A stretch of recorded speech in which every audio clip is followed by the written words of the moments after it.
اور حقیقی علم کے لطف سے تمہیں شادکام میں کروں، یہ ایک پہلا کام ہے، پہلی ذمہ داری ہے، اور پہلا ایک مقصد بعثت ہے۔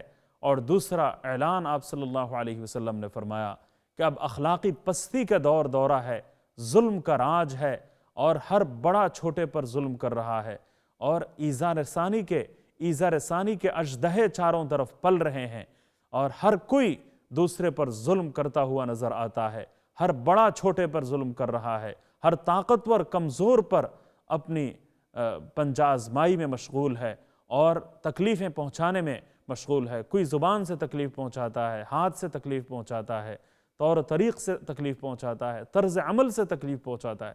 کہاں طرز عمل سے بھی تکلیف پہنچانا حرام ہو، ناجائز ہو، وہاں پر زندہ انسانوں کی کھالیں اتار لی جائیں، وہاں ذبح کر ڈالا جائے، وہاں معصوم بچوں کے اوپر اندھا دھند کلہاڑیاں چلائی جائیں، اور پوری دنیا چپ سادے بیٹھی رہے۔ ایام جاہلیت میں بھی ظلم و ستم کی ایسی نظیریں ہمیں نہیں ملتی جو آج ہمیں دکھائی دے رہی ہیں، اور آج دنیا میں جو مظالم ہو رہے ہیں، جو پریشانیاں ہو رہی ہیں، اور جس قسم کے مظالم مسلمانوں کے اوپر برپا کیے جا رہے ہیں، ان مظالم کی داستان ہمیں ایام جاہلیت میں بھی نہیں ملتی۔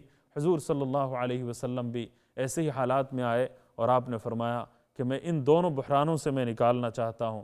چنانچہ آپ صلی اللہ علیہ وسلم نے امت کو نکالا بھی، اور اعلیٰ علم کی روشنی بھی آپ نے پھیلائی، اور اسی کے ساتھ ساتھ اعلیٰ اخلاق کے کمالات بھی آپ نے دنیا میں، اعلیٰ اخلاق کے کمال کا اعلیٰ اخلاق دنیا میں قائم فرمائے کہ وَيُؤْثِرُونَ عَلَىٰ أَنفُسِهِمْ وَلَوْ كَانَ بِهِمْ خَصَاصَةٌ کے مناظر دنیا کو دیکھنے کو ملے۔ سبحان اللہ العظیم۔